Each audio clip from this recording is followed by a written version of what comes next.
विजय कृष्ण +2 उच्च विद्यालय बेंगाबाद गिरिडीह झारखंड सरकार में भूगोल विषय का पीजीटी शिक्षक हूँ।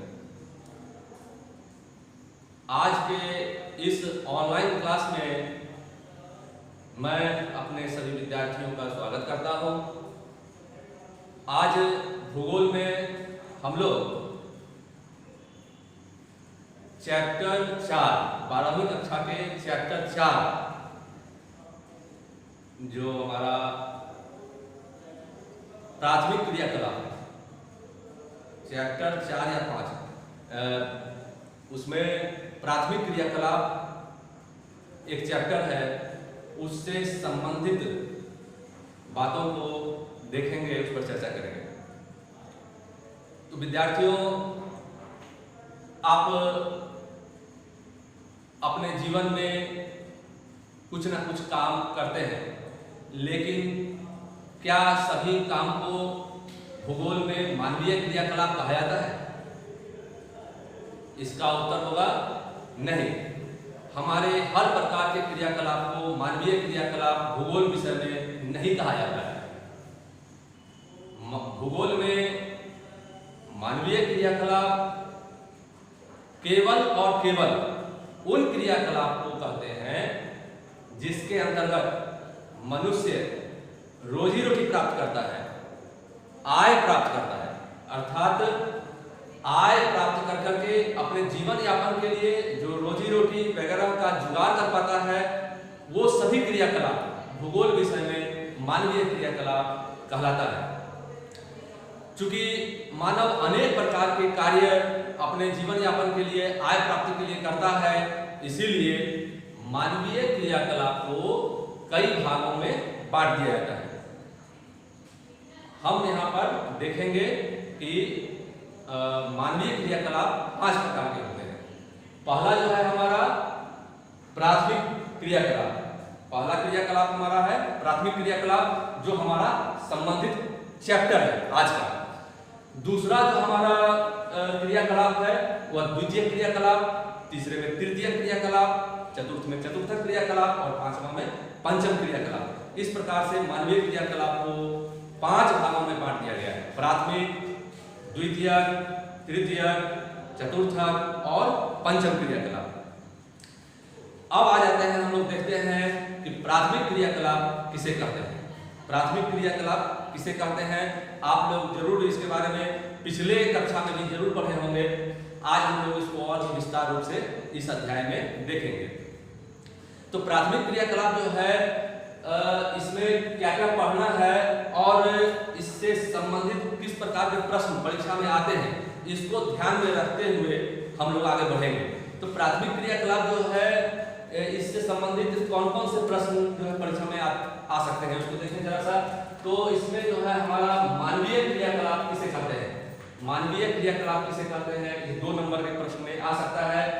दूसरा हमारा प्रश्न है कि आदिम जीवन निर्वाह से हम क्या समझते हैं, आदिम जीवन निर्वाह किसे कहते हैं। उसके बाद हमारा है मानव क्रिया के इतिहास को बताइए।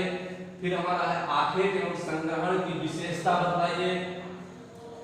उसके बाद संग्रहण मतलब संचय, आखेट या संचय भी शब्द आ सकता है, आखेट एवं संचय या आखेट एवं संग्रहण, उसकी विशेषता को बतलाइए। फिर हमारा प्रश्न जो है वो हो सकता है पशुचारण का विवरण दीजिए, या पशुचारण से क्या समझते हैं। फिर उसके बाद जो हमारा क्वेश्चन है पशुचारण कितने प्रकार का होता है। तो पशुचारण जो है सो 2 प्रकार का होता है और दोनों प्रकार के बीच में तुलना करने के लिए आता है। पशुचारण जो है 2 प्रकार का होता है, एक चरवासी पशुचारण और दूसरा होता है हमारा व्यावसायिक पशुचारण, नोमैडिक हर्डल और कमर्शियल हर्डल। तो क्वेश्चन जो है ये आता है कि चरवासी पशुचारण और व्यावसायिक पशुचारण के बीच अंतर स्पष्ट कीजिए। उसके बाद हमारा है कि कृषि किसे कहते हैं, कृषि किसे कहते हैं, यह कितने प्रकार का होता है। फिर जो क्वेश्चन आता है कि रोपण कृषि से क्या समझते हैं, या रोपण कृषि के बारे में बतलाइए, उसकी विशेषताओं को बतलाइए। और रोपण कृषि में किन किन प्रकार के फसलों को हम लोग उगाते हैं। तो इस सब तरह का क्वेश्चन रोपण से संबंधित। फिर वाणिज्यिक अनाज कृषि से क्या समझते हैं, वाणिज्यिक अनाज कृषि से क्या समझते हैं, स्थानांतरित कृषि किसे कहते हैं, कारखाना कृषि किसे कहते हैं, सामूहिक कृषि किसे कहते हैं, सामुदायिक कृषि किसे कहते हैं, जो संगठन के आधार पर होता है। फिर उसके बाद जो है आपका खनन क्रिया, ये सब जो है उसको किसे कहते हैं, उसको प्रभावित करने वाले कारक कौन कौन से हैं, ये सब चीज जो है क्वेश्चन, ये सब प्रश्न जो है जो आपको परीक्षा में आते रहते हैं और ये बहुत महत्वपूर्ण अध्याय है परीक्षा के दृष्टिकोण से। इसलिए इस अध्याय को हम लोग बहुत ध्यान से पढ़ेंगे और अंत में इससे संबंधित कुछ प्रश्न जो है जो सामने आप लोगों को आज दिया जाएगा उसको आप घर पर बैठ करके हल करने की कोशिश करेंगे और जहां कहीं भी दिक्कत होगा तो फिर जो है तो अगले ऑनलाइन क्लास में उस समस्या का हल किया जाएगा। तो अभी जो है इसमें मानवीय क्रियाकलाप जो है उसमें हमने देखा प्राथमिक क्रियाकलाप, और प्राथमिक क्रियाकलाप जो है उसमें कौन कौन से क्रियाकलाप आते हैं और कहते किसको है प्राथमिक क्रियाकलाप, इसको देखें जरा सा। तो प्राथमिक क्रियाकलाप जो है वह मनुष्य द्वारा प्रकृति के साथ सीधा संबंध, उसमें मनुष्य का प्रकृति के साथ सीधा संबंध स्थापित होता है और प्रकृति से प्राप्त पदार्थ का सीधा उपयोग मनुष्य के द्वारा किया जाता है। तो इस प्रकार के क्रियाकलाप जिसके अंतर्गत मनुष्य प्रकृति से सीधा संपर्क में आता है, प्रकृति से पदार्थों को प्राप्त करता है और उसका सीधा उपयोग कर लेता है, अपने जीवन में उसका उपयोग कर लेता है, तो इस प्रकार के क्रियाकलाप को हम लोग प्राथमिक क्रियाकलाप कहते हैं। स्पष्ट हो गया होगा। तो प्राथमिक क्रियाकलाप किसे कहते हैं ये स्पष्ट हो गया। अब प्राथमिक क्रियाकलाप में किन किन क्रियाकलाप को शामिल किया जाता है, तो प्राथमिक क्रियाकलाप में सबसे पहला जो क्रियाकलाप है वो मनुष्य का जो सबसे प्रारंभिक आदिम समय में मनुष्य जो था, जिस समय मनुष्य पत्थर का उपयोग करता था, जिस समय मनुष्य जो है तो बिना वस्त्र का रहता था, जिस समय मनुष्य को कहा जाता है कि वो सभ्य नहीं होता था, लेकिन क्या मनुष्य जब धरती पर आया था तो क्या उसको अपने जीवन यापन करने के लिए भोजन की आवश्यकता नहीं होती थी? क्या होती थी? हाँ, ये अलग बात है कि उस समय मनुष्य की आवश्यकताएं बहुत ज्यादा नहीं होती थी। उस समय मनुष्य की मूलभूत आवश्यकता जो थी वो सिर्फ भोजन ग्रहण करने की होती थी। तो भोजन तो ग्रहण करना होता था, तो उसके लिए मनुष्य को तो कुछ न कुछ क्रियाकलाप करना पड़ता। तो मनुष्य जो है सो जंगलों से कंदमूल, फल फूल ये सब संग्रहण करता था, संचय करता था और जंगली जानवरों का शिकार करता था। जो ही उसके पास पत्थर के हथियार हुआ करते थे उसके माध्यम से वो जंगली जानवरों का शिकार करता था। तो प्राथमिक क्रियाकलाप में ये जो सबसे प्राथमिक में भी जो सबसे पहला क्रियाकलाप है वो है आखेट एवं संग्रहण, जो प्रारंभिक मनुष्य या आदिम मनुष्य की विशेषता होती थी। उसके बाद मनुष्य जो है धीरे धीरे उसकी आवश्यकताएं बढ़ी, वह जो है भोजन के साथ साथ वस्त्र और आवास के लिए भी अग्रसर हुआ, क्योंकि उसके प्राथमिक क्रियाकलाप में कुछ और भी क्रियाकलाप शामिल होना शुरू हो गया, जैसे कि कृषि। और कृषि जैसे प्राथमिक क्रियाकलाप में शामिल हुआ कि मनुष्य के जीवन में क्रांति घटित हुआ।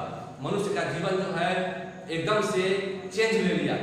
मनुष्य अब खानाबदोश जीवन बिताने के स्थान पर, इधर उधर भटकते हुए जीवन बिताने के स्थान पर अब अस्थायी जीवन की आवश्यकता महसूस करने लगा, क्योंकि मनुष्य जब कृषि करने लगा, फसल उगाने लगा, तो उस फसल की रक्षा के लिए एक स्थान, उस फसल की रक्षा के लिए, जंगली जानवरों से रक्षा के लिए, उसको बचाने के लिए, उसको पोषण देने के लिए, फसलों को बढ़ाने के लिए उसको एक स्थान पर टिक करके रहने की आवश्यकता महसूस होने लगी। और इसी कृषि के कारण से मनुष्य जो है वह एक स्थान पर अस्थायी रूप से आवास का निर्माण करके रहने लग गया और इसी से धीरे धीरे क्रमिक रूप से परिवार, समाज, कस्बा से गांव, गांव से शहर, नगर, महानगर, इस तरह से धीरे धीरे विकसित होता चला गया। तो कृषि जो है वह एक माइलस्टोन के जैसा जीवन में जो है मनुष्य के जीवन में क्रांति लाया।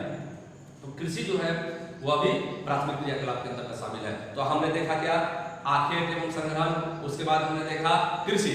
कृषि के बाद तीसरा जो प्राथमिक क्रियाकलाप है वो है हमारा खनन के अंतर्गत क्या करते हैं उसको जैसा शॉर्ट में भी पहले देख लें। खनन के अंतर्गत हम लोग जो है उसमें धरातल से खनिज पदार्थों को खनन क्रिया के द्वारा खोद करके जो खनिज पदार्थ प्राप्त करते हैं, इस क्रियाकलाप को हम लोग खनन क्रिया करते हैं। और खनन क्रिया के द्वारा भी अयस्क, महत्वपूर्ण धातु, अधातु पदार्थ, इन सभी चीजों को प्राप्त करते हैं और उसका प्रयोग जीवन में करते हैं। तो खनन क्रिया हो गया। उसके बाद जो है हमारा अगला क्रियाकलाप है वो मत्स्य, मतलब मछली पकड़ना। तो ये सब जो क्रियाकलाप है वो हमारा प्राथमिक क्रियाकलाप के अंतर्गत शामिल किया जाता है। अब जो है हमारा अगला जो स्टेप होगा उसको ये समझना है कि मानवीय क्रियाकलाप किसे कहते हैं। ये हो गया हमारा। अब देखिए, अब है हमारा आदिम जीवन निर्वाह। आदिम जीवन निर्वाह किसे कहते हैं? तो आदिम जीवन निर्वाह जो है, आदिम, अभी इसकी चर्चा हो चुकी है, फिर से एक बार करते हैं। आदिम जीवन निर्वाह किसे कहते हैं? तो मनुष्य अपने जीवन यापन के लिए, भोजन प्राप्ति के लिए जंगलों से कंद मूल, फल फूल इकट्ठा करता था और जंगली जानवरों का शिकार करता था। तो जंगलों से कंदमूल, फल फूल इकट्ठा करना और शिकार करना, ये जो है हमारा आदिम जीवन निर्वाह क्रियाकलाप कहलाता है। उसके बाद हम लोग देखते हैं मानव क्रिया के इतिहास। तो अभी इस पर चर्चा हुई है, फिर से देख लेते हैं मानव क्रिया का इतिहास क्या रहा है।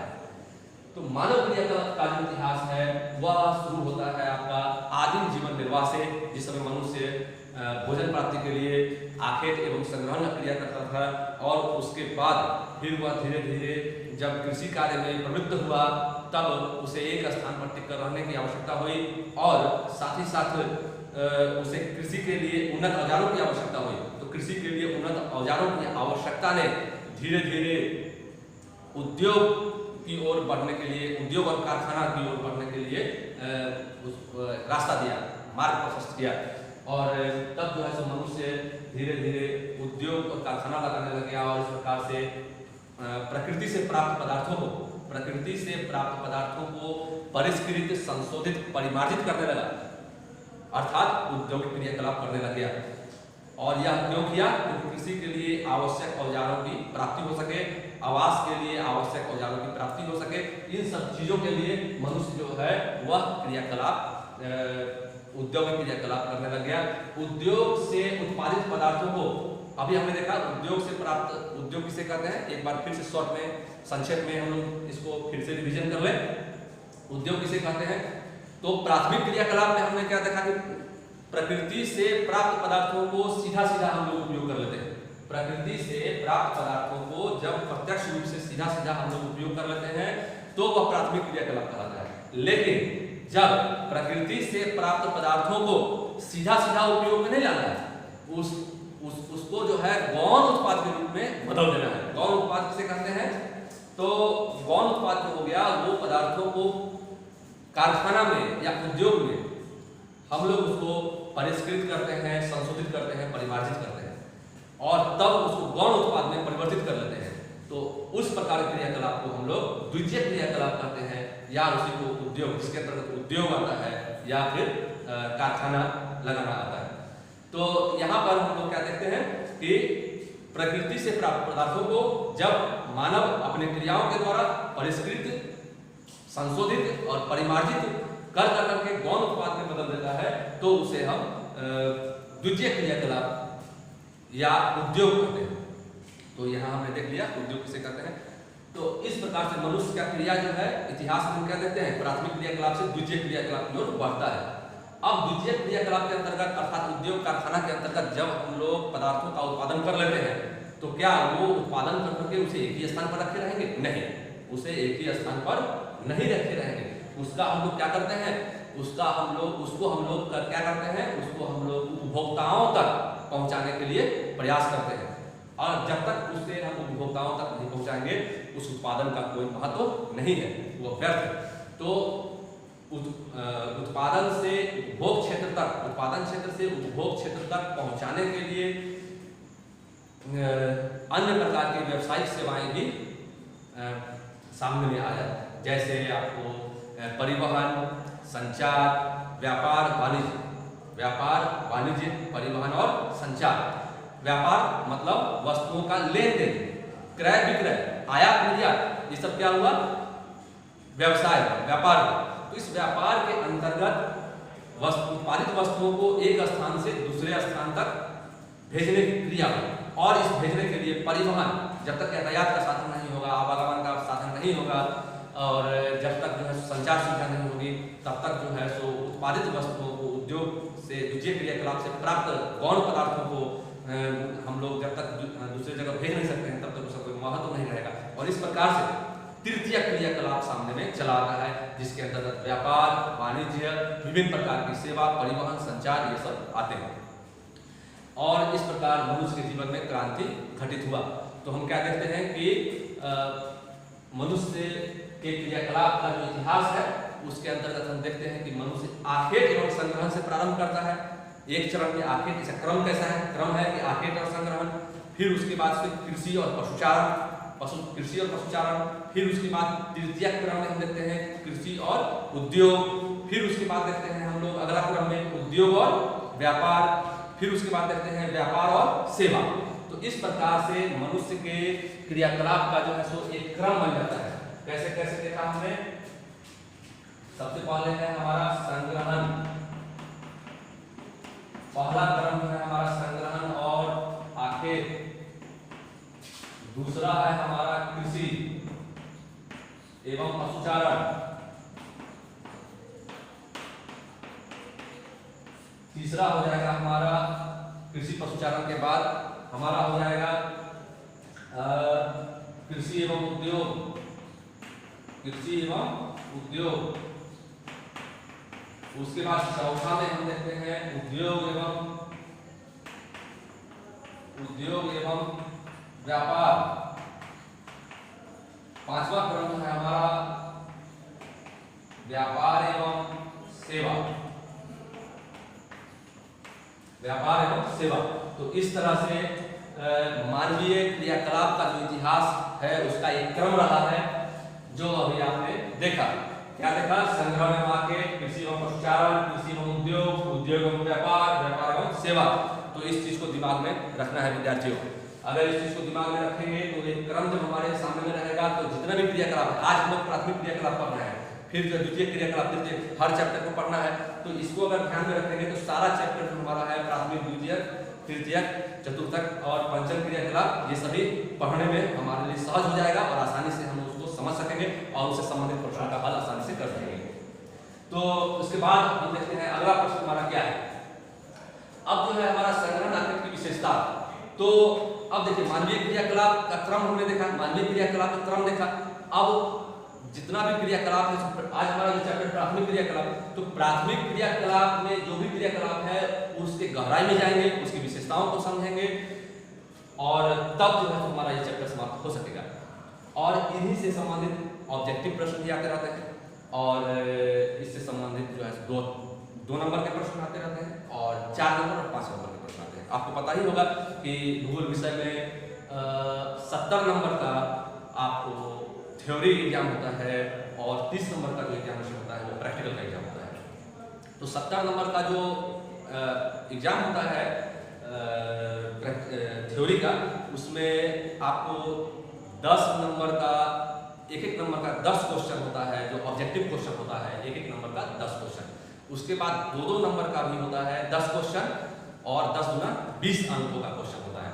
और फिर उसके बाद हम देखते हैं कि 4 नंबर का 5 क्वेश्चन आता है, 4 5 20 अंक का होता है और 5 अंकों का 4 क्वेश्चन पूछा जाता है और 5 और 20 नंबर का वो भी होता है। तो 20 20 40, 10 40 और उधर 10 गुना 20, 40 और 20 60 और 10 नंबर का ऑब्जेक्टिव 60 10 70। तो इस 70 नंबर के प्रश्नों में आपको हर स्तर का प्रश्न रहता है और हर स्तर के प्रश्न जो है इसमें मानवीय क्रियाकलाप से ही उसमें हर स्तर के प्रश्न पूछे जाते हैं। आइए अब हम लोग जो है देखते हैं कि आखेट एवं संग्रहण की क्या विशेषता है, आखेट एवं संग्रहण की विशेषताएं क्या है। तो अभी हमने देखा कि आखेट जो है वो वातावरण से प्रभावित और नियंत्रित रहता है। सीधा सीधा ये वातावरण से प्रत्यक्ष रूप से जुड़ने की बात है और इस कारण से मनुष्य जो है वो, चूंकि कृषि कार्य तो अभी शुरू नहीं किया है आखेट और संग्रहण में, तो हर दिन एक ही स्थान पर न जंगली जानवर मिलेंगे शिकार करने के लिए और हर दिन एक ही स्थान पर हर प्रकार के फल फूल कंदमूल नहीं मिलेंगे। तो स्वाभाविक है कि मनुष्य इनकी तलाश में इधर उधर उसको भटकना ही होगा, उसको एक स्थान से दूसरे स्थान पर भोजन की तलाश में जाना ही पड़ेगा। तो इस प्रक्रिया को हम लोग कहते हैं खानाबदोश जीवन।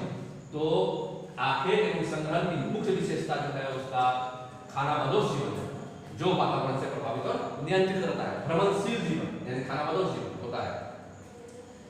आज भी जो है अगर हम बात करें तो आज भी मनुष्य आखेट और संग्रहण की दुनिया से हर मनुष्य बाहर नहीं निकल पाया है। आज भी वर्तमान समय में भी विश्व में कुछ ऐसे क्षेत्र हैं जहां आखेट और संग्रहण के क्रियाकलाप हो रहे हैं आज भी। तो हम देखें कहां कहां पर संग्रहण के क्रियाकलाप और आखेट के क्रियाकलाप हो रहे हैं आज भी। तो इसमें दो क्षेत्र जो है वह महत्वपूर्ण है इस मामले में। पहला है हमारा अति निम्न अक्षांशीय क्षेत्र। पहला क्षेत्र हमारा क्या है? अति निम्न अक्षांशीय क्षेत्र। और दूसरा जो हमारा क्षेत्र है वो है अति उच्च अक्षांशीय क्षेत्र। क्या देखा हमने आखेट और संग्रहण की विशेषता में कि पहला देखा कि हम वातावरण से प्रभावित और नियंत्रित होता है, भ्रमणशील जीवन यानी खानाबदोश जीवन होता है। और उसके बाद हमने देखा इसका क्षेत्र। तो इसका जो क्षेत्र है वो दो क्षेत्र है अभी भी विश्व में जहां पर संचय और आखेट के क्रियाकलाप होते हैं। पहला हमारा है अति निम्न अक्षांश क्षेत्र। इसमें हम देखते हैं कौन कौन सा क्षेत्र आता है। और अति उच्च अक्षांशीय क्षेत्र, इसमें भी हम लोग देखेंगे कौन कौन सा क्षेत्र आता है। अति निम्न अक्षांशीय क्षेत्र स्वाभाविक है। अति निम्न अक्षांशीय क्षेत्र कहने का मतलब हो गया कि 0 डिग्री अक्षांश से लेकर करके 10 डिग्री उत्तरी अक्षांश और 10 डिग्री दक्षिणी अक्षांश के बीच का जो क्षेत्र है मुख्य रूप से अति निम्न अक्षांशीय क्षेत्र आते हैं के अंतर्गत आते हैं। और अति उच्च अक्षांशीय क्षेत्र जो होते हैं वह आपको 60 डिग्री से उत्तर ध्रुव की ओर बढ़ते चले जाएंगे। तो वो जो है हमारा अति उच्च अक्षांशीय क्षेत्र जो बहुत ही ठंडा प्रदेश होता है और जहाँ बहुत अधिक ठंड पड़ता है, बर्फ या हिम जमे हुए होते हैं। तो वो सब जो इलाका होता है, जो क्षेत्र होता है वह अति उच्च क्षेत्र कहलाता है। अति उच्च क्षेत्र कहलाता है।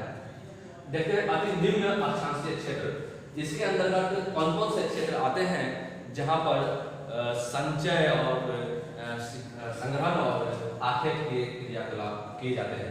तो इसमें हमारा है अमेजन बेसिन। अमेजन बेसिन बच्चों आप जानते होंगे, अमेजन बेसिन का नाम आपने सुना होगा। अमेजन बेसिन विश्व में कहां पर स्थित है आप लोग पता होगा। अमेजन बेसिन जो है वो दक्षिण अमेरिका, आप जानते हैं 5 महादेश 7 महादेश हैं, एशिया, अफ्रीका, यूरोप, उत्तरी अमेरिका, दक्षिण अमेरिका, अंटार्कटिका, आर्कटिक। इस महादेश में एक हमारा महादेश जो है वो है दक्षिण अमेरिका। इस दक्षिण अमेरिका में जो निम्न अक्षांशीय प्रदेश के अंतर्गत क्षेत्र आते हैं वो है अमेजन बेसिन। तो दक्षिण अमेरिका निम्न अक्षांशीय प्रदेश में दक्षिण अमेरिका में आपको अमेजन बेसिन एक ऐसा क्षेत्र है जिसके अंतर्गत 4 देश आते हैं, ब्राजील, पेरू, इक्वाडोर और वेनेजुएला। क्या क्या नाम हमने लिया? ब्राजील, पेरू, इक्वाडोर और वेनेजुएला। ब्राजील, पेरू, इक्वाडोर और वेनेजुएला ये दक्षिण अमेरिका का अमेजन बेसिन क्षेत्र है जहां पर आज भी संग्रहण और शिकार के क्रियाकलाप होते हैं। उसके बाद आपका जो दूसरा अति निम्न अक्षांशीय क्षेत्र है वो है अफ्रीका के उष्णकटिबंधीय प्रदेश। अफ्रीका का उष्णकटिबंधीय प्रदेश जहां पर आप जानते हैं जायरे, कांगो, घाना जैसे देश अफ्रीका के जो हैं वो उष्णकटिबंधीय प्रदेश हैं जो 0 डिग्री अक्षांश और उसके आसपास का क्षेत्र आता है। तो ये अफ्रीका का उष्णकटिबंधीय प्रदेश हो गया हमारा। और फिर उसके बाद हमारा है उत्तरी ऑस्ट्रेलिया जो 0 डिग्री अक्षांश के आसपास आता है। उत्तरी ऑस्ट्रेलिया, फिर हमारा है न्यू गिनी और दक्षिण पूर्वी एशियाई देश। दक्षिण पूर्वी एशियाई देश में आप देखेंगे कुछ म्यांमार का हिस्सा है, कुछ थाईलैंड का हिस्सा हो गया, कुछ इंडोनेशियाई, पापुआ न्यू गिनी, ये सब का जो क्षेत्र हमारा है ये सब जो है आपका दक्षिण पूर्वी एशियाई देश के अंतर्गत जो है तो अति निम्न अक्षांशीय प्रदेश के अंतर्गत आता है। एक बार फिर से देख लीजिए अति निम्न अक्षांश प्रदेश के अंतर्गत कौन कौन सा क्षेत्र आता है।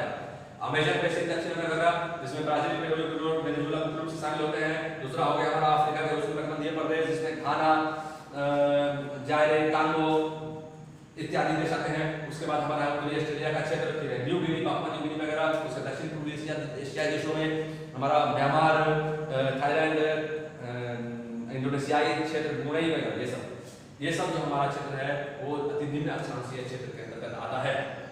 इस अति निम्न अक्षांशीय क्षेत्र में आप देखेंगे कि इस आखेट और संग्रहण की विधि के द्वारा मनुष्य जो है किस किस प्रकार के भोजन को प्राप्त करता है। तो यहाँ पर जो आर्किया संग्रह से जो भोजन प्राप्त होते हैं वो क्या क्या है, वो है आपका फल है, लकड़ी है, फल लकड़ी, पक्षियों से अंडा की प्राप्ति होती है और भी विभिन्न प्रकार के जानवरों को मारा जाता है, कंदमूल हो गया, ये सब चीज भोजन के रूप में प्राप्त किए जाते हैं। कौन कौन सी आदिम जाति है जो संग्रहण और आखेट के द्वारा भोजन प्राप्त करते हैं।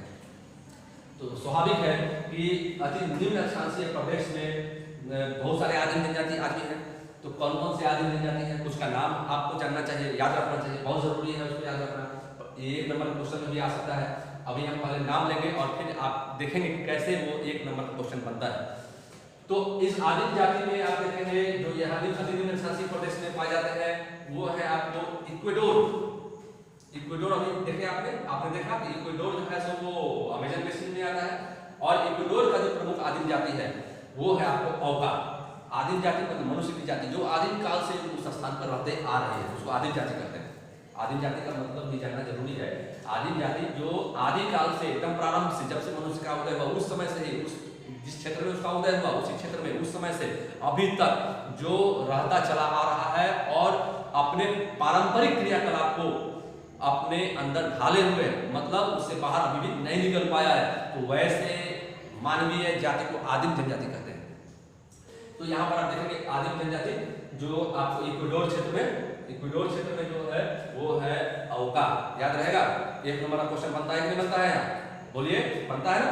जैसे इक्वेडोर में औका, क्या क्वेश्चन बनेगा इसमें क्वेश्चन बनेगा इक्वेडोर में निवास करने वाले आदिम जनजाति का नाम है, मतलब पहला ए ऑप्शन देखिए नाम है, क्या नाम है मतलब, तो ए हो गया आपको औका ही दे देते हैं ऑप्शन। अगर आप जानते हैं तो ए मारिएगा औका, दूसरा दे देगा बुशमैन, तीसरा दे देगा आपको होटेंटॉट, तीसरा दे देगा बांटू, कुछ भी दे सकता है। तो इस प्रकार से 4 ऑप्शन जो आपको दे रहेंगे तो उसमें से कोई एक जो सही होगा उसको मारना होगा। तो जब तक जानेंगे नहीं कि इक्वेडोर में पाए जाने वाले आदिम जाति का नाम औका है तब तक हम कैसे सही मार सकते हैं। तो वहां पर आप कितना भी भगवान कीजिएगा तो फायदा नहीं होने वाला होगा, आपको याद रख के जाना पड़ेगा तभी आप उसको सही उत्तर मार सकते हैं। अंदाज से भले सही हो जाए वो अलग बात है, लेकिन इसमें अंदाज में गलती होने की संभावना ज्यादा रहती है और अपना आत्मविश्वास की कमी हो जाती है। तो अब आप देखिए इक्वेडोर में औका, एक चीज हम लोग जान गए, एक ऑब्जेक्टिव प्रश्नों को भी दिमाग में रखते हुए चलना है, क्योंकि आप जानते हैं कि 12वें क्लास में 10 नंबर का ऑब्जेक्टिव क्वेश्चन आएगा। इक्वेडोर का औका हो गया। दूसरा जो हमारा आदिम जाति है इसको याद रखना जरूरी है कांगो। कांगो आपने सुना है ना, कांगो अभी हमने बोला है कहाँ है, अभी नाम लिया गया था। कांगो कहाँ है, कांगो है अफ्रीका का अति निम्न अक्षांशीय प्रदेश में स्थित एक देश कांगो। तो कांगो में भी एक आदिम जाति जो बहुत प्रसिद्ध है उसका नाम है पिग्मी। कांगो में कौन सी आदिम जाति है, पिग्मी। कैसे लिखेंगे, पिग्मी। तो कांगो के आदिम जनजाति का नाम क्या हो गया, पिग्मी। फिर देख लीजिए ऑब्जेक्टिव क्वेश्चन बन रहा है कि नहीं बन रहा है, कांगो के आदिम जाति का नाम बताइए, तो पिग्मी। या इसको क्वेश्चन को उलट देगा, इस तरह से पूछ सकता है कि पिग्मी आदिम जाति किस देश में पाए जाते हैं, पिग्मी आदिम जनजाति किस देश में पाए जाते हैं। तो आप उसका उत्तर क्या लीजिएगा, पिग्मी आदिम जनजाति कहाँ पाए जाते हैं, उत्तर होगा कांगो में पाए जाते हैं।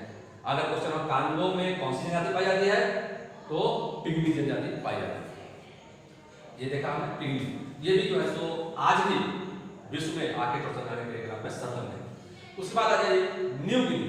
न्यू गिनी एक देश है जो अति निम्न अक्षांशीय प्रदेश में स्थित है, लेकिन किस महादेश के अंतर्गत आता है इसको जानना जरूरी है। न्यू गिनी जो है वो आपको एशिया महादेश के अंतर्गत आता है और यहाँ पर जो जनजाति निवास करते हैं उसे हम कहते हैं पापुआन। क्या कहते हैं, न्यू गिनी में निवास करने वाले जनजाति का नाम है पापुआन। क्लियर हुआ। तो तीसरा जो हम आदिम जनजाति का नाम लिए वो है पापुआन।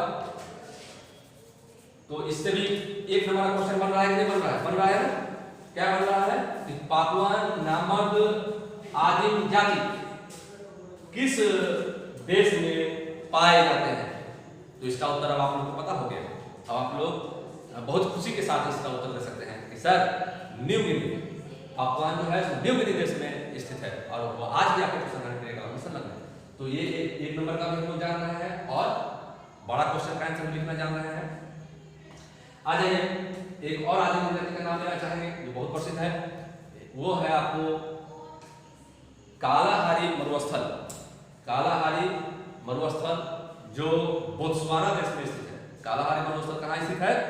बोत्सवाना देश में स्थित है। अब आप कहेंगे कि बोत्सवाना कहाँ है? तो बोत्सवाना जो है वो अफ्रीका महादेश में है।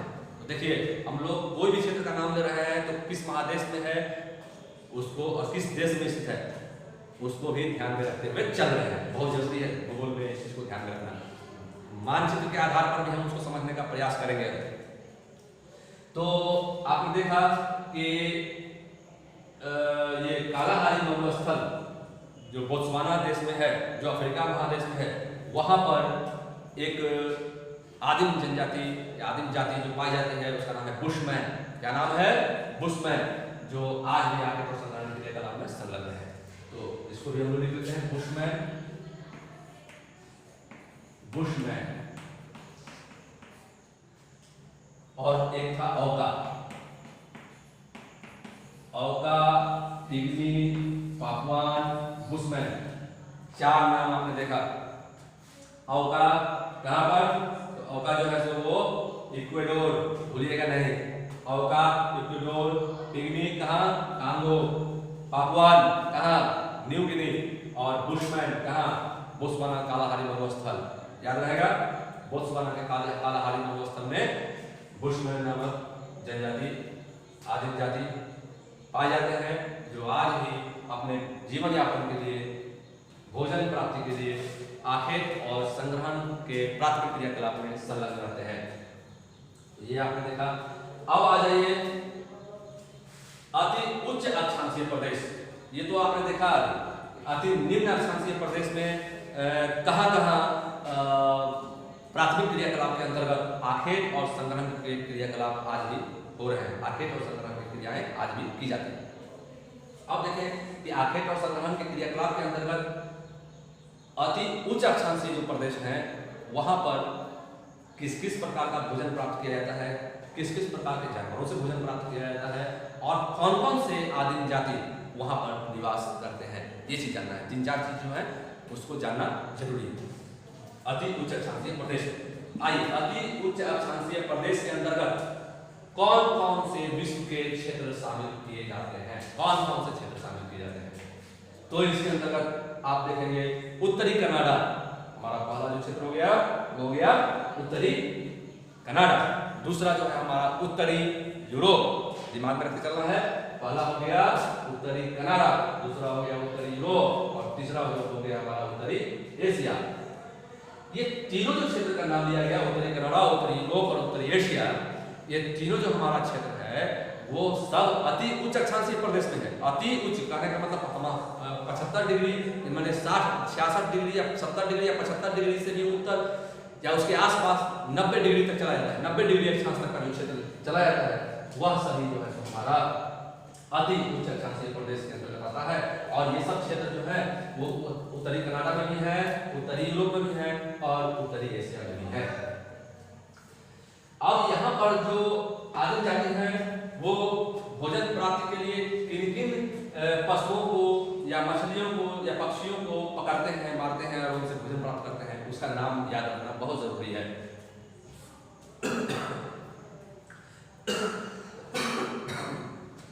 इसमें आपको आ जाता है कैरिबो, कस्तूरी बैल और मछलियों में सील, वालरस, व्हेल और सामन मछली। 4 मछली का नाम याद रखना है जो अति उच्च अक्षांशीय प्रदेशों में पाए जाते हैं और इनका शिकार किया जाता है। सील, वालरस, व्हेल और सामन। फिर से इसको अच्छा से लिख करके देख लेते हैं। सील,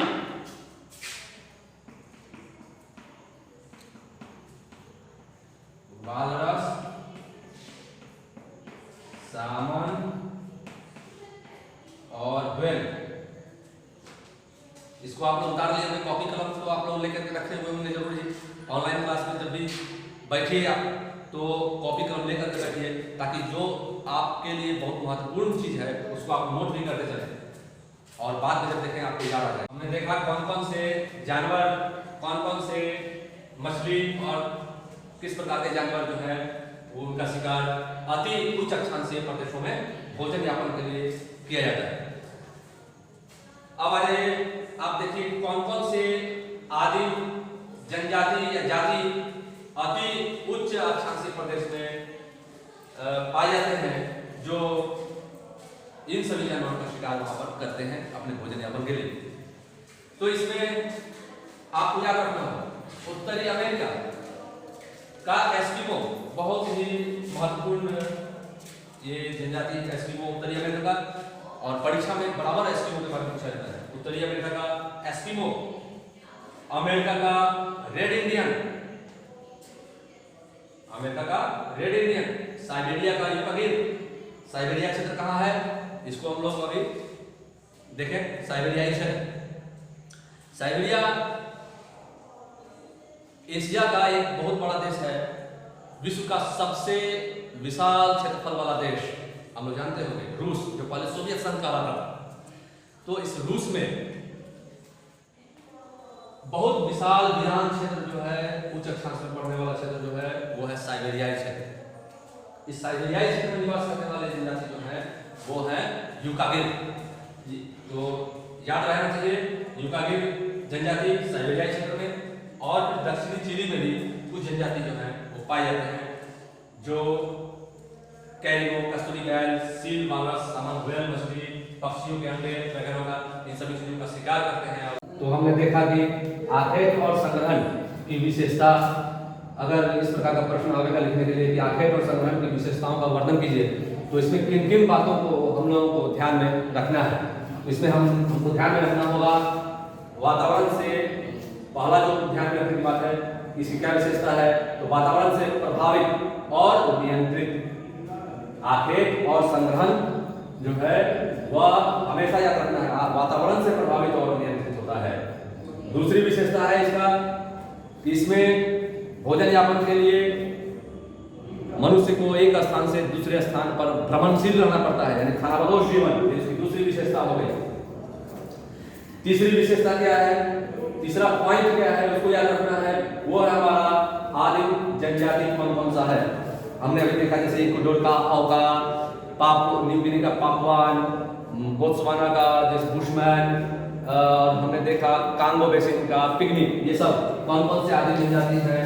और फिर वहाँ एस्किमो, रेड इंडियन, और फिर सेमोयड्स, ये सब जो उत्तरी अक्षांशीय क्षेत्र या अति उच्च अक्षांशीय प्रदेश में जो जनजाति पाए जाते हैं, और अति निम्न अक्षांशीय प्रदेश में जो जनजाति आदिम जनजाति पाए जाते हैं, जो संग्रहण और शिकार के क्रियाकलाप में संलग्न है, उसका नाम हम लोग को लिखना पड़ेगा इसमें, आदिम जनजाति। इस पॉइंट को दिमाग में रखना है। फिर हमारा है कि भोजन प्राप्ति जो है किन किन पशुओं से किया जाता है, तो शिकार किया जाता है, किन किन भोजन प्राप्ति वाला जो शिकार है वो किन किन पशुओं का शिकार, किन किन जानवरों का, किन किन पक्षियों का, किन किन मछलियों का शिकार किया जाता है, उसको ध्यान में रखना है और उसको इस पॉइंट में लिखना होगा। फिर हमारा है 5वां नंबर पे कि कौन कौन सा क्षेत्र इसके अंतर्गत आता है जहां पर आखेट और संग्रहण की क्रिया की जाते हैं, ये क्षेत्र में आवेगा।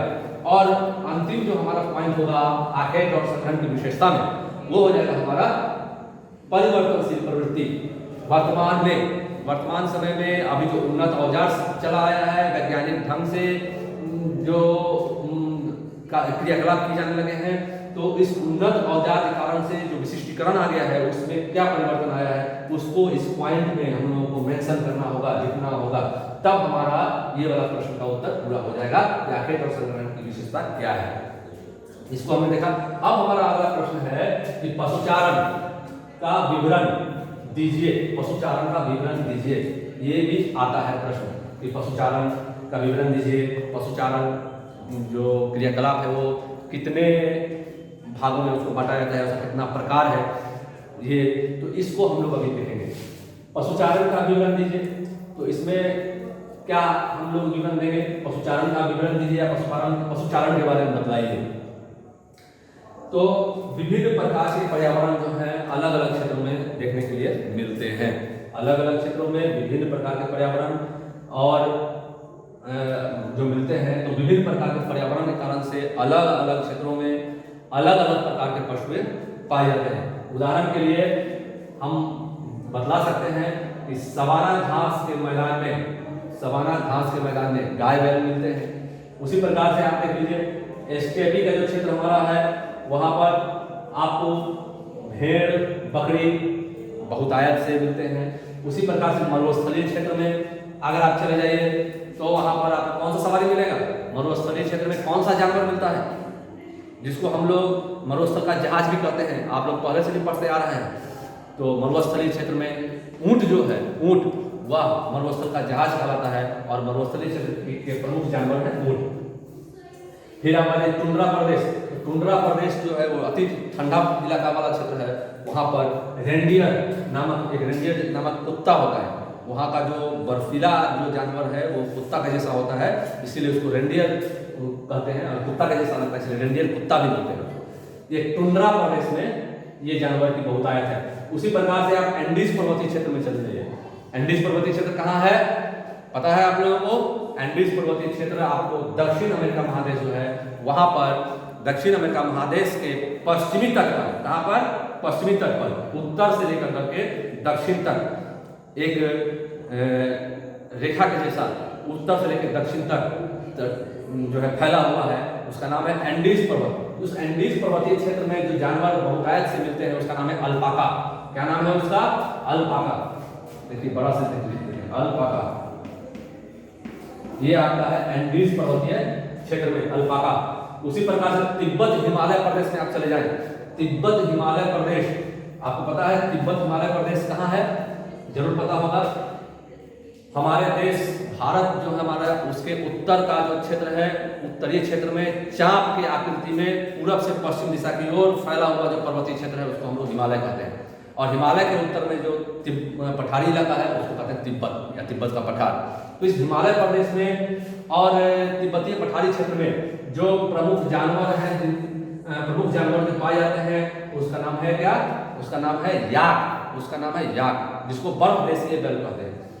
बर्फ देशीय बैल के जैसा होता है, इसीलिए बर्फीला क्षेत्र में होता है, इसीलिए उसे हम बर्फ देशीय बैल भी कहते हैं। और शॉर्ट में उसको बोलते हैं, संक्षेप में बोलते हैं याक। क्या बोलते हैं? याक। तो आपने देखा कि विभिन्न प्रकार के पर्यावरणीय परिवेश में विभिन्न प्रकार के पशुएं पाए जाते हैं और उन सभी क्षेत्रों में उन पशुओं को पालतू बनाया जाता है। फिर से एक बार देख लीजिए, सवाना घास के मैदान में गाय बैल, स्टेपी घास के मैदान में भेड़ बकरी, मरुस्थलीय क्षेत्र में ऊंट, टुंड्रा प्रदेश में रेंडियर कुत्ता, एंडीज पर्वतीय क्षेत्र में अल्पाका, तिब्बत हिमालय प्रदेश में याक इत्यादि। ये सब जानवर अपने विशिष्ट पर्यावरण के कारण से वहां पर विकसित होते हैं और उनको पालतू बनाया जाता है। तो इस प्रकार से जो पालतू बनाने का जो क्रियाकलाप है उसके कारण से एक विशेष प्रकार के क्रियाकलाप जो है सो प्रचलित हो गए, जिसे कहते हैं पशुचारण व्यवसाय। पशुचारण व्यवसाय प्रचलित हो गया। तो हम लिख सकते हैं ना, पशुचारण का विवरण दीजिए। तो इन बातों को लिख करके तब क्या लिखेंगे कि इन सभी क्रियाकलापों को, इन सभी अलग अलग क्षेत्रों में अलग अलग जानवरों को जो पालतू बनाया गया उससे एक प्रकार का जो व्यवसाय प्रचलित हुआ उसको कहते हैं पशुचारण व्यवसाय। अब जो ये पशुचारण व्यवसाय है वह अभी दो रूपों में देखने के लिए मिलता है। आज भी पशुचारण व्यवसाय कितने रूपों में या कितने प्रकार में देखने के लिए मिलता है? तो पशुचारण व्यवसाय दो रूपों में या दो प्रकार में देखने के लिए मिलता है। पहला आपका क्या हो गया? पहला हो गया आपका चरवासी पशुचारण। पहला हो गया चरवासी पशुचारण, नोमैडिक हर्डिंग, इंग्लिश में उसको बोलते हैं नोमैडिक हर्डिंग। क्या बोलते हैं? Nomadic herding.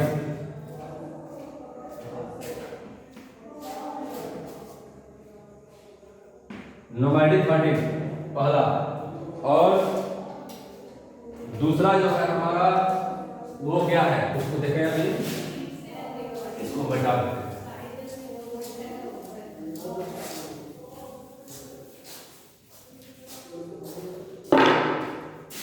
नोमैडिक हर्डिंग हो गया आपका पहला नंबर, जिसको बोलते हैं चलवासी पशुचारण।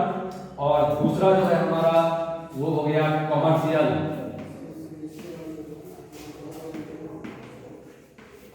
हर्डिंग, और हिंदी में उसको बोलेंगे व्यावसायिक पशुचारण।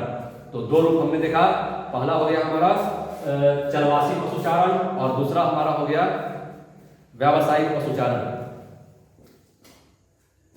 चलवासी पशुचारण की क्या विशेषता है? चलवासी पशुचारण में हम देखते हैं कि पशु आधारित जीवन निर्वाह किया जाता है, पशु आधारित जीवन निर्वाह किया जाता है। और इसमें हम देखते क्या है कि इसका जो विकास हुआ है वह जनजातियों के मध्य हुआ है। चलवासी पशुचारण का विकास जनजातियों के मध्य ही हुआ है। और चलवासी पशुचारण की विशेषता क्या है? चलवासी पशुचारण, नाम ही एक चलवासी मतलब चलते रहना है। तो इसमें एक स्थान से दूसरे स्थान पर हमेशा जो है सो व्यक्ति एक स्थान से दूसरे स्थान पर गमनशील रहता है, इस कारण से इसको चलवासी नाम दिया गया है। शब्द में ही छिपा हुआ है इसकी विशेषता जो है वो शब्द में ही छिपा हुआ है, चलवासी। तो चलवासी पशुचारण में एक स्थान से दूसरे स्थान पर मनुष्य भ्रमणशील रहते हैं, अर्थात यहाँ भी हम क्या कहते हैं, खानाबदोश जीवन जीते हैं। लेकिन यहाँ पर जो खानाबदोश जीवन जी रहे हैं, भ्रमणशील हैं, गतिशील हैं, चलवासी हैं, उसका कारण क्या है? तो यहाँ पर जो पशु है, आपने जो देखा विभिन्न क्षेत्रों में विभिन्न प्रकार के जो पशु जिनको पालतू बनाया जाता है, उनको क्या भूखने लगती है, उनके लिए भी चारा की जरूरत होती है, पानी की जरूरत होती है। तो चारा और पानी की खोज में, उत्तम प्रकार के चारा और पानी, स्वच्छ जल, उसकी खोज में मनुष्य या जनजाति वह एक स्थान से दूसरे स्थान की ओर भ्रमणशील रहते हैं। इसी कारण से इसे हम चलवासी पशुचारण कहते हैं। तो चलवासी पशुचारण में मनुष्य खानाबदोश जीवन जीता है, अर्थात भ्रमणशील रहता है।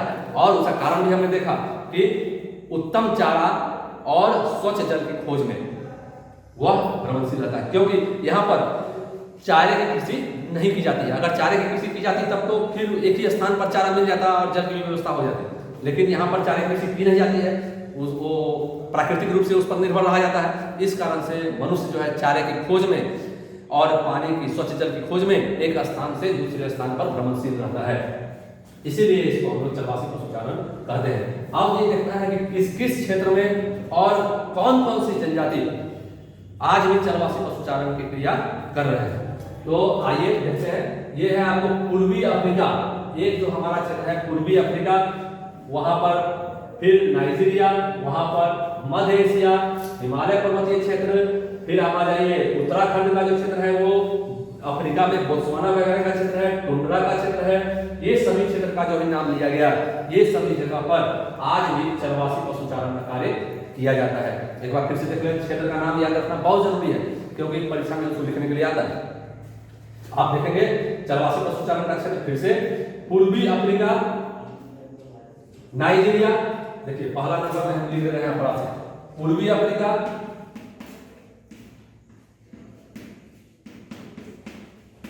दूसरा हमारा क्षेत्र जो हो गया नाइजीरिया, ये अफ्रीका का ही क्षेत्र है, नाइजीरिया,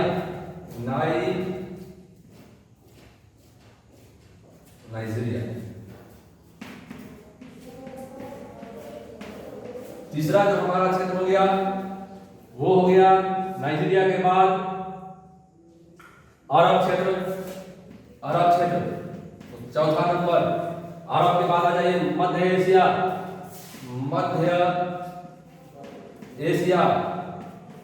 उसके बाद आ जाइए मध्य एशिया के बाद आप आ जाइए हिमालय पर्वतीय क्षेत्र, हिमालय क्षेत्र, इसमें तिब्बत क्षेत्र भी शामिल है। छठा नंबर हिमालय क्षेत्र के बाद आप आ जाइए उत्तराखंड का क्षेत्र, ये हिमालय का पर्वतमालीय क्षेत्र है, उत्तराखंड का क्षेत्र, उत्तराखंड का क्षेत्र। उसके बाद आ जाइए आप बोत्सवाना का क्षेत्र, सातवां नंबर बोत्सवाना, और आठवां नंबर जो हो जाएगा हमारा वो हो जाएगा टुंड्रा का क्षेत्र, टुंड्रा क्षेत्र। ये सभी जो नाम आपने अभी देखा है, यह सभी वे क्षेत्र हैं जहां पर आज भी चलवासी पशुचारण का कार्य किया जाता है। फिर से देख लीजिए, पूर्वी अफ्रीका, नाइजीरिया, बोत्सवाना, अरब, मध्य एशिया, हिमालय क्षेत्र, उत्तराखंड का क्षेत्र और टुंड्रा क्षेत्र। याद रहेगा, रहना चाहिए, याद जरूर रहेगा, क्योंकि मैं बार बार इसको रिवीजन कर रहा हूँ, याद रखना जरूरी है। अब इन क्षेत्रों में कौन कौन सी जनजाति है उसका भी नाम आपको याद रखना है। इन क्षेत्रों में कौन कौन सी जनजाति है जो चलवासी पशुचारण का कार्य करते हैं, उसका नाम भी आपको लिख लेना यहाँ पर। तो पूर्वी अफ्रीका में जो आपका जो जनजाति है वो मसाई के नाम से प्रसिद्ध है। क्या नाम है उसका? मसाई, याद रखना है। पूर्वी, एक नंबर का क्वेश्चन को भी दिमाग में रखते हुए चल रहे हैं हम लोग, इसको ध्यान में रखना है। एक नंबर का क्वेश्चन, मसाई जनजाति किस क्षेत्र में पाए जाते हैं? तो कहां पर पाए जाते हैं? पूर्वी अफ्रीका में। मसाई हो गया पूर्वी अफ्रीका का मसाई। नाइजीरिया में जो जनजाति पाई जाती है उसका नाम फुलानी, नाइजीरिया में फुलानी। अरब में बद्दू, बहुत प्रसिद्ध जनजाति है बद्दू। फिर आपको मध्य एशिया में खिरगिज, इसका नाम याद रखना चाहिए, खिरगिज, मध्य एशिया का जनजाति खिरगिज, खिरगिज। उसके बाद आइए हिमालय क्षेत्र। हिमालय क्षेत्र में जो आपको हो जाएगा गुर्जर, गद्दी, बकरवाल, याद रहेगा, गुर्जर, गद्दी, बकरवाल। हिमालय क्षेत्र में जो जनजाति पाई जाती है उसका नाम है गुर्जर, गद्दी और बकरवाल। गुर्जर, गद्दी, बकरवाल कहां पाए जाते हैं? क्वेश्चन उत्तर क्या देंगे? हिमालय पर्वतीय क्षेत्र में गुर्जर, गद्दी, बकरवाल। उत्तराखंड में जो जनजाति पाई जाते हैं उसका नाम है भोटिया। क्या नाम है? भोटिया, भोटिया जनजाति। बोत्सवाना में जो जनजाति पाए जाते हैं बांटू, उसका नाम है बांटू, बांटू, होटेंटाट, होटेंटाट। बोत्सवाना में पाए जाने वाले जनजाति बांटू, होटेंटाट। टुंड्रा प्रदेश में कौन कौन सी जनजाति पाए जाते हैं? तो टुंड्रा प्रदेश में कौन कौन सी जनजाति है? यहाँ पर है लैप्स,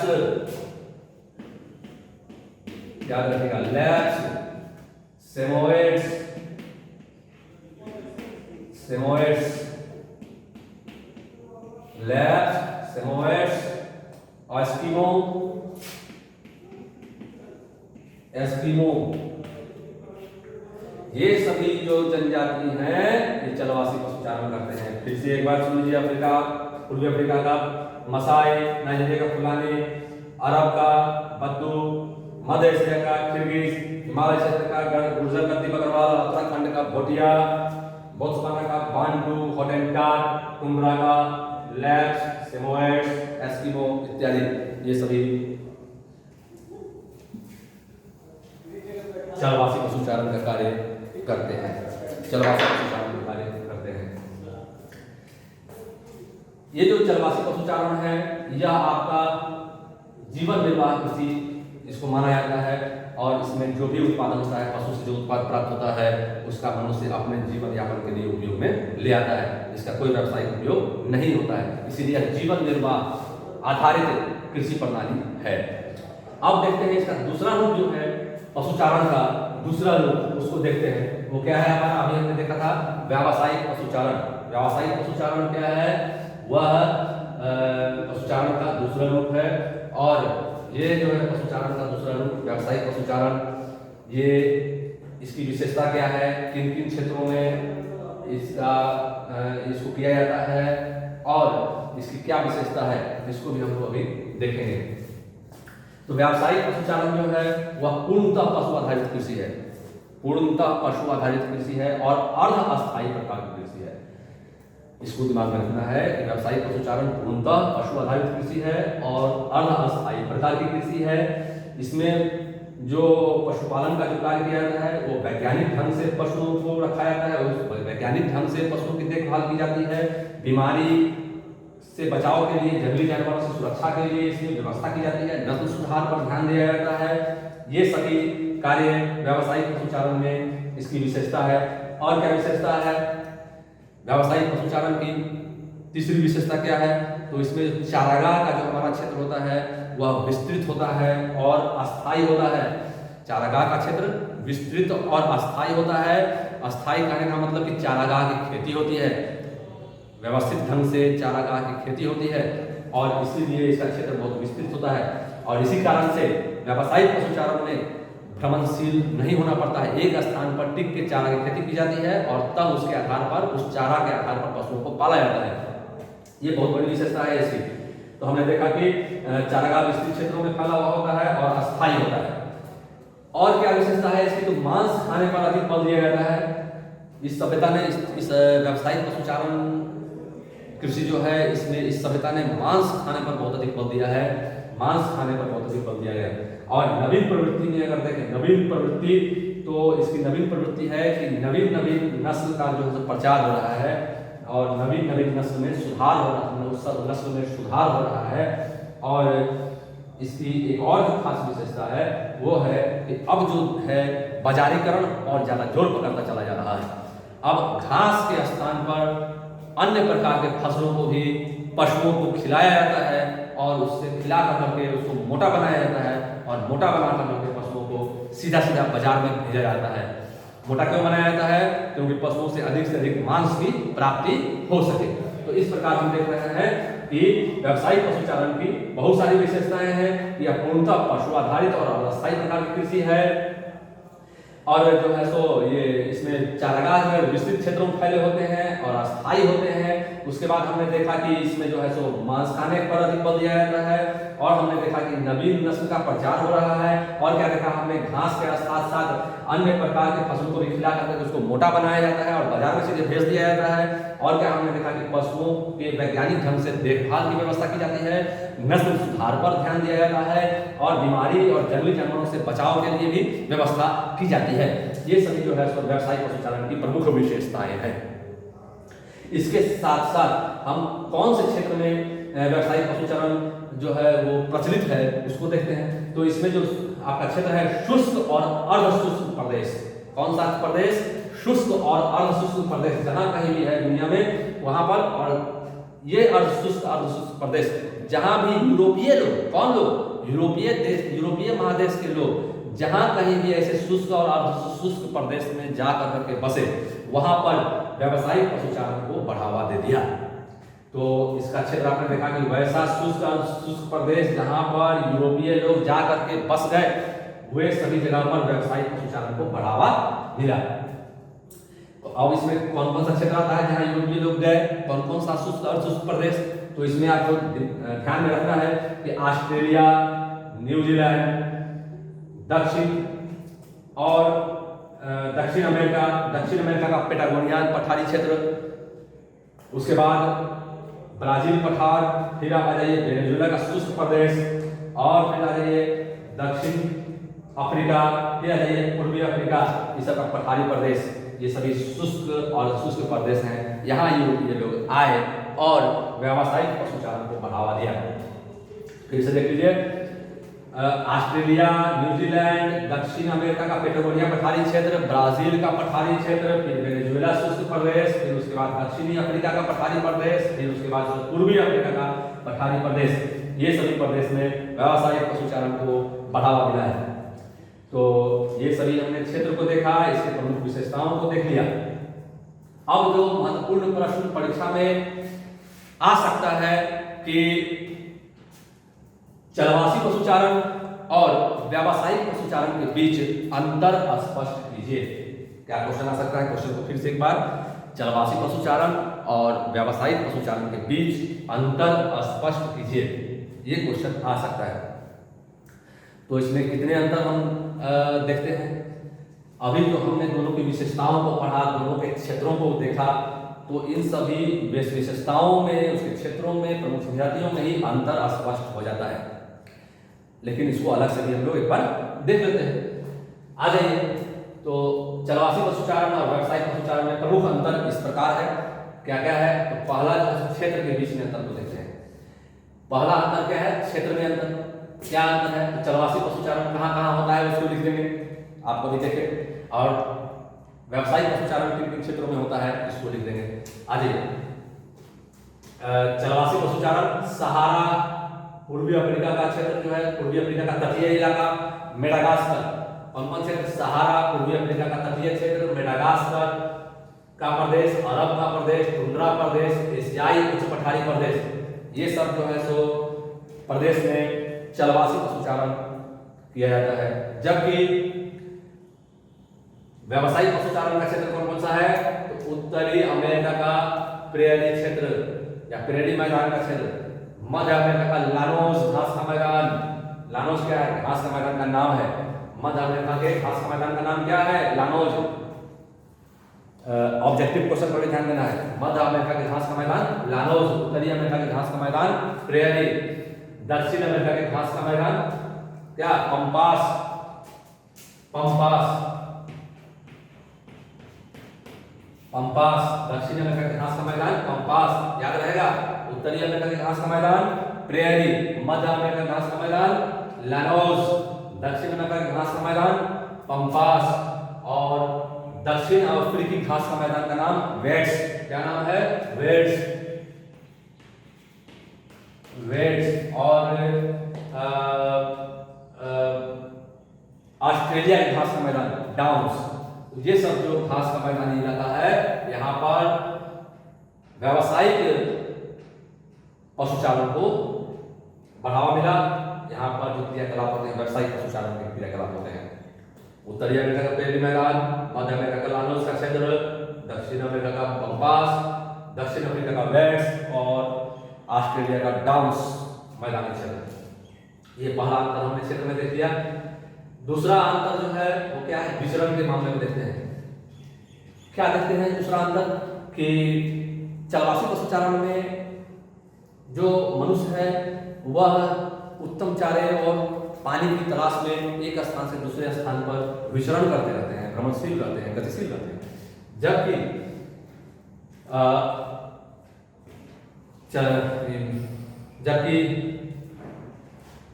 व्यावसायिक पशुचारण में हम क्या देखते हैं? व्यावसायिक पशुचारण में एक स्थान पर विस्तृत क्षेत्र में चारे की खेती होती है और वहां पर अस्थायी रूप से मनुष्य जो है सो रहते हैं। कहने का मतलब क्या है कि व्यावसायिक पशुचारण में मनुष्य विचरण नहीं करता, बल्कि अस्थायी रूप से एक स्थान पर रह करके इस क्रियाकलाप को करता है। ये दूसरा अंतर हो गया। तीसरा अंतर हम क्या देखते हैं? तीसरा अंतर देखते हैं कि चूंकि इसमें मनुष्य जो है एक स्थान से दूसरे स्थान पर विचरण करता रहता है, इसी कारण से यहाँ पर विभिन्न प्रकार के पशुओं को एक समय में पाला जाता है। माने एक ही समय में अनेक प्रकार के पशुओं को पालतू बनाया जाता है और उसको पाला जाता है। जबकि यहाँ पर हम क्या देखते हैं? व्यावसायिक पशुचारण में अनुकूल क्षेत्र के आधार पर पशुपालन किया जाता है। पशुपालन के लिए जो क्षेत्र बहुत ज्यादा अनुकूल है उसके आधार पर पशुओं को पाला जाता है। अतः जहाँ पर जिस पशु के लिए वातावरण अनुकूल होगा वहाँ पर उसी प्रकार का पशु पाला जाएगा। स्पष्ट हो गया है। तो इसी कारण से एक समय में एक ही प्रकार के पशुओं को पाला जाता है व्यावसायिक पशुचारण में। ये तीसरा अंतर हो गया। चौथा अंतर क्या हो गया हमारा? चौथा अंतर हो गया कि जो है सो चारा जो है वह उगाया नहीं जाता। चारा की खेती इसमें नहीं की जाती है। इसमें चरवासी पशुचारण में चारे की खेती नहीं की जाती है, जबकि इसमें विस्तृत रूप से चारे की खेती की जाती है। उसके बाद पांचवा नंबर में हम लोग देख लेते हैं कि इसमें प्रजनन, बीमारी, स्वास्थ्य का देखभाल इस सब के विषय पर विशेष ध्यान नहीं दिया जाता है। जबकि व्यावसायिक पशुचारण में प्रजनन पर, पशुओं के प्रजनन, उसकी बीमारी, उसके स्वास्थ्य की देखभाल के लिए व्यवस्था की जाती है। ये पांचवा अंतर हो गया। उसके बाद से छठा अंतर में हम क्या देखते हैं कि चरवासी पशुचारण में परंपरागत विधि से इस क्रिया को किया जाता है और अव्यवस्थित ढंग से किया जाता है। व्यवस्थित ढंग से नहीं बल्कि अव्यवस्थित ढंग से चरवासी पशुचारण में इस पशुचारण को किया जाता है। जबकि यहाँ पर वैज्ञानिक ढंग से, किसमें? व्यावसायिक पशुचारण में वैज्ञानिक ढंग से इस कृषि को किया जाता है और व्यवस्थित ढंग से किया जाता है। ये बहुत महत्वपूर्ण अंतर हो गया। उसके बाद हमारा जो अगला अंतर है वो है कि इसमें जो आपको पशु उत्पाद है, इसमें चलवासी पशुचारण में, चलवासी पशुचारण में जो पशु उत्पाद है उसका उपयोग अपने जीवन यापन के लिए ही कृषक कर लेते हैं, अर्थात उसे बाजार में भेजते नहीं हैं, अतः यह जीवन निर्वाह कृषि है। जबकि व्यावसायिक पशुचारण में नाम से ही स्पष्ट है कि इसमें जो दूध, ऊन, मांस, चमड़ा इत्यादि की जो प्राप्ति होती है उसको डिब्बा बंद कर करके, संसाधित कर करके उसको बाजार में भेज दिया जाता है और उससे पैसा कमाया जाता है। तो इस प्रकार से हमने देखा कि चलवासी पशुचारण और व्यावसायिक पशुचारण में कई अंतर होते हैं जो आपके सामने में है यहाँ पर। तो अब हम इस क्लास को अभी समाप्त करते हैं। धन्यवाद।